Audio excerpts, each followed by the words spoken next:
हम सब मूरख चंद बन कर के, मोही बन कर के घूम रहे हैं।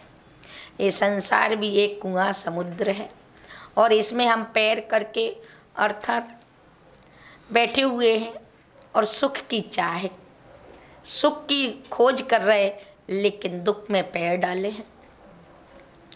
तो चलिए, आज हम भी यही देख रहे थे, सुन रहे थे कि संसार समुद्र से निकलने के लिए बस नौका के समान वह सम्यक दर्शन है, लेकिन हम मूर्खताओं में लग जाते, मूढ़ताओं में लग जाते। तो हमने अभी 3 दिन से सुन रहे हैं कि लोक मूढ़ता, देव मूढ़ता और गुरु मूढ़ता। तो इन मूढ़ताओं में लग कर के हम सोच रहे, धर्म कर रहे कि हम अपनी प्यास बुझा रहे, कि हम सुख प्राप्त करना चाह रहे, इससे सुख मिलेगा, लेकिन उल्टा दुख ही मिल रहा है। ये आपके कुएं में पैर की तरह हैं।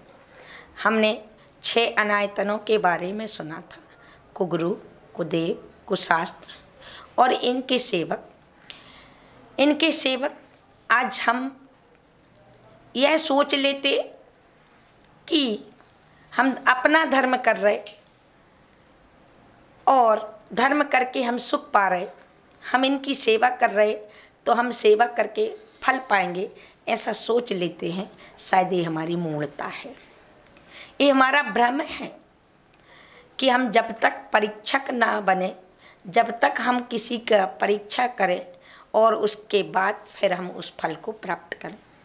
तो आज ज़रूरत है जो 6 अनायतनों में जाकर के आप अपना धर्म मान कर के और सोच रहे कि हमें सुख मिलेगा, तो शायद अन्य मंदिरों में जा कर के, अन्य गुरुओं की सेवा करके और अन्य शास्त्रों को प्रवचन के माध्यम आदि से सुन कर के सोच रहे हमें धर्म मिल रहा है, अपने धर्म की बात अच्छी बतलाई जा रही, ऐसा सोच करके जो अपन कर रहे, तो यह एक मिथ्यात्व का दोष है, सम्यक्त का दोष है, मिथ्यात्व का पोषण करने वाला है।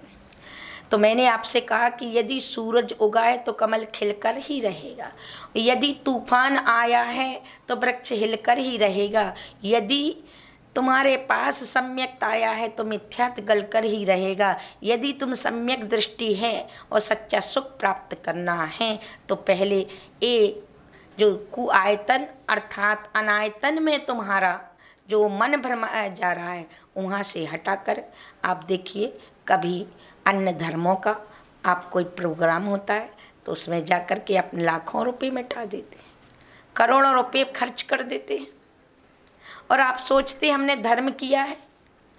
कहीं आप भागवत बैठाड़ देते, तो कहीं आप भोज बैठाड़ देते, तो कहीं आप उनकी धर्मशाला बनवा देते।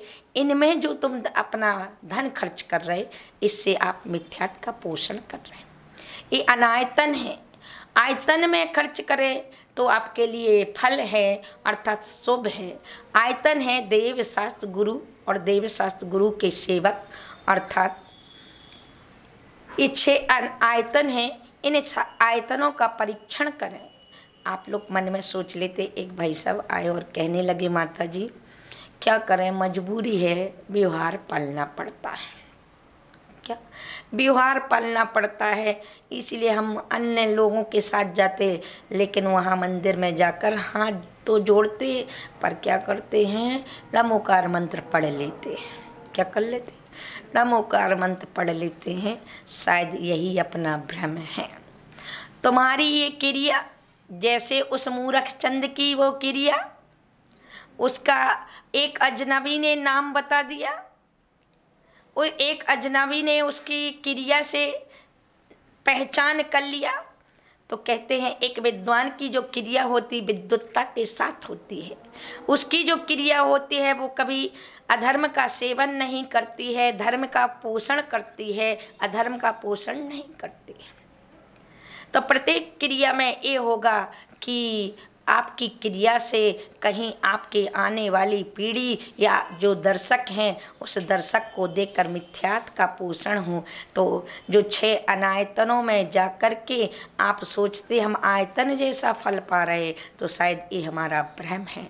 तो चलिए आज हमें उन मूर्ताओं को हटा करके जो मूर्ख चंद के रूप में अपन सोच रहे कि नहीं हम नेक काम कर रहे, ये नेक काम नहीं है, ये आपका क्या है, अधोगति को ले जाने वाला काम है।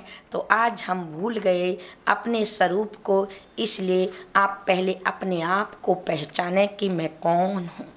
मोह के वशीभूत होकर के आज अपने स्वरूप को भूल गए हैं, और अपने स्वरूप को भूल गए हैं इसलिए ये चीज ही हमें धर्म दिख रही है। एक बार एक व्यक्ति घर में बड़ा अनुशासन था, बड़ी अनुशासन के साथ रहता था, बड़ा व्यवस्थित रहता था, प्रत्येक कार्य सदाचार के साथ करता था।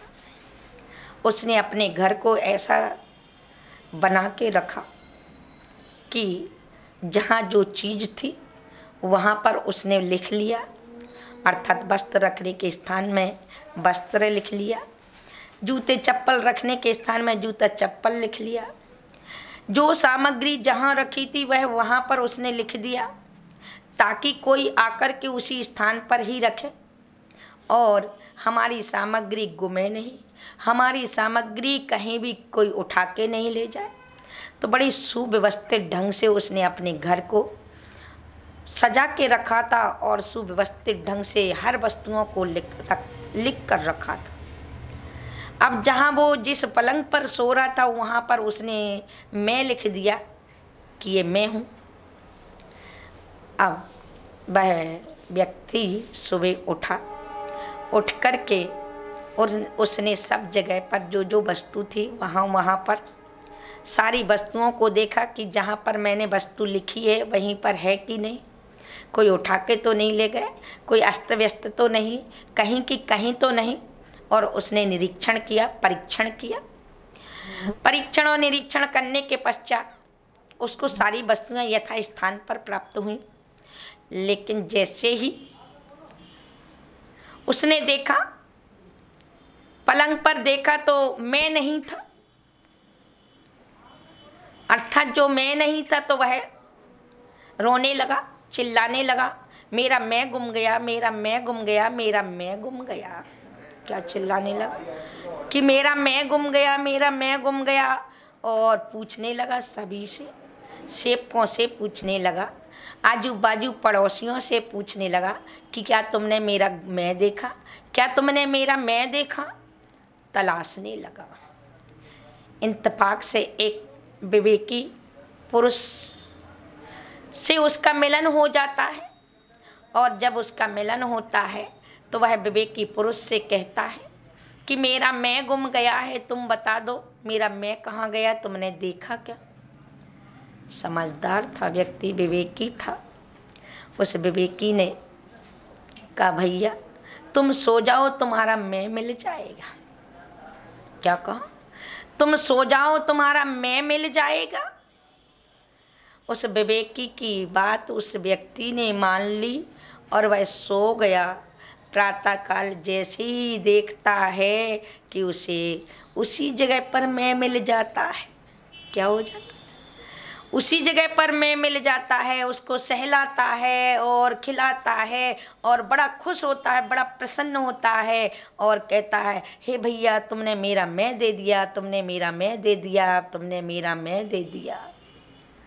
शायद यही स्थिति हमारी है। हम भी इस मूर्ताओं में, इन अनायतनों में फंस कर के अपने स्वरूप को भूल गए, मैं कौन हूं ये भूल गए। बस इस मैं की प्राप्ति के लिए तुम इधर उधर घूम रहे, कहीं मंदिर जा रहे, कहीं मस्जिद जा रहे, तो कहीं गिरजाघर जा रहे, तो कहीं चर्च जा रहे, तो कहीं हिंदू मुस्लिम सिख ईसाई जगह जगह पर घूम घूम करके तुमने 4 गति 84 लाख योनियों में इस मैं को ढूंढा, लेकिन तुम्हारा मैं नहीं मिल पाया। तुमने सारी चीज़ों को व्यवस्थित कर लिया, तुमने स्पर्शन इंद्री को व्यवस्थित कर लिया, तुमने रसना इंद्री को व्यवस्थित कर लिया, तुमने घ्राण इंद्री को यानी कि व्यवस्थित कर लिया, तुमने चक्षु इंद्री को व्यवस्थित कर लिया, तुमने कर्ण इंद्री को व्यवस्थित कर लिया, तुमने पुद्गल को व्यवस्थित कर लिया, तुमने अपने परिवार को व्यवस्थित कर लिया, तुमने अपने पैसे को व्यवस्थित कर लिया, तुमने अपने परिग्रह को व्यवस्थित कर लिया, लेकिन तुमने अपने मैं को नहीं व्यवस्थित कर पाए।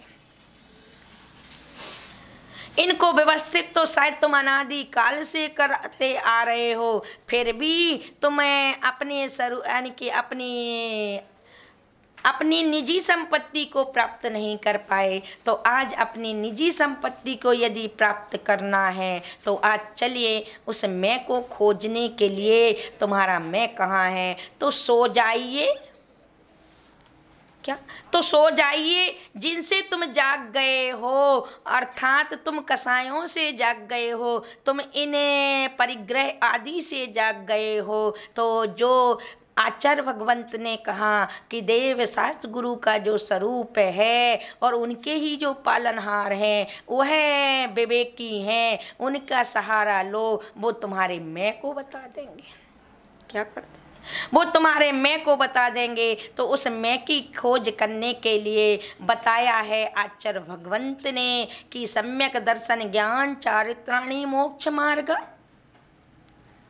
आचार्य उमा स्वामी ने कहा है यदि तुम्हें अपने मैं को प्राप्त करना है तो आओ, एक गुरु कह रहे हैं कि मैं को प्राप्त करने के लिए सम्यक दर्शन ज्ञान चारित्राणी मोक्ष मार्ग, इस मार्ग में चलो मैं मिल जाएगा। सो जाओ बस, जहाँ सो जाओगे, किससे? परिग्रह से सो जाओगे, पुद्गल से सो जाओगे और अशुभ परिणामों से सो जाओगे तो तुम्हारा मैं तुम्हें प्राप्त हो जाएगा। तो चलिए उस मैं की खोज के लिए प्रथम चल रहे थे कि सम्यक दर्शन अर्थात सम्यक दर्शन क्या है, इस पर बात चल रही थी। तो सम्यक दर्शन को प्राप्त करने के लिए पहला आचार्य भगवंत ने कहा कि 3 मूर्ताओं से रहित होकर, 6 अनायतनों से रहित होकर और 8 अंगों से सहित होकर,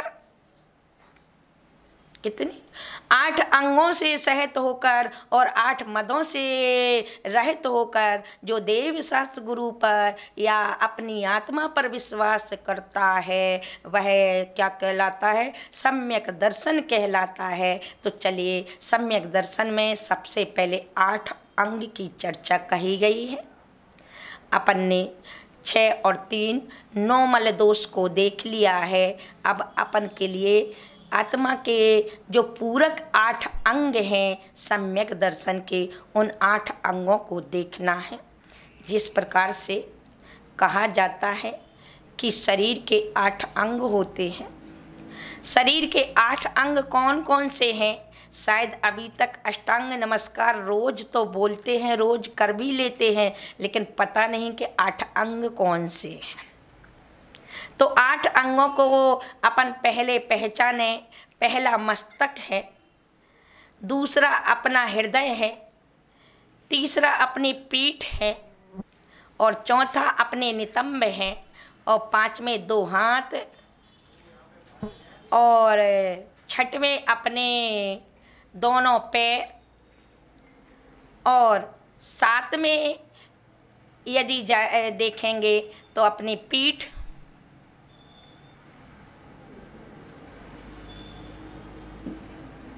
और 8वें अंग देखेंगे तो अपना यानी कि दोनों पैर अलग अलग लेना है। इस प्रकार से 8 होते हैं। कितने? 8 अंग। तो इन 8 अंगों को देखना है। जिस प्रकार से 8 अंगों वाला यदि शरीर है तो वह शरीर सांगोपांग कहलाता है और 8 अंगों से रहित जो शरीर होता है वो अपंग कहलाता है। उसी प्रकार से आत्मा में जो सम्यक दर्शन प्रकट होगा तो उसके भी 8 अंग बतलाए। यदि वो 8 अंग से एकाध भी हीन होंगे तो वह 8 अंग सहते रहते सम्यक दर्शन मोक्ष मार्ग में अर्थात आपके लिए सुख प्राप्त करने में सहायक नहीं होगा, अर्थात दुख प्राप्त करने में सहायक होगा। तो अपने उन 8 असम्यक दर्शन के 8 अंगों को देखने के पहले शरीर के 8 अंग देखते हैं। तो पहला अंग बतलाया है, पैरों से देख अपन नीचे चलते तो पहला पैर है दाहिना, पहला पैर दाहिना पैर। कौन सा पैर है? दाहिना पैर। दाहिना मीन्स होता है सीधा। सीधा पैर जब भी तुम कोई कार्य करोगे तो अपने विकल्प को हटाकर निशंक हो करके पहले दाहिना पैर बढ़ाओगे। क्या बढ़ाओगे? दाहिना। और यदि दाहिना पैर बढ़ गया तो दाहिना पैर तुम्हारा पहला अंग है, निशंकित अंग। शंका जब तक होती है तब तक तुम बढ़ते नहीं,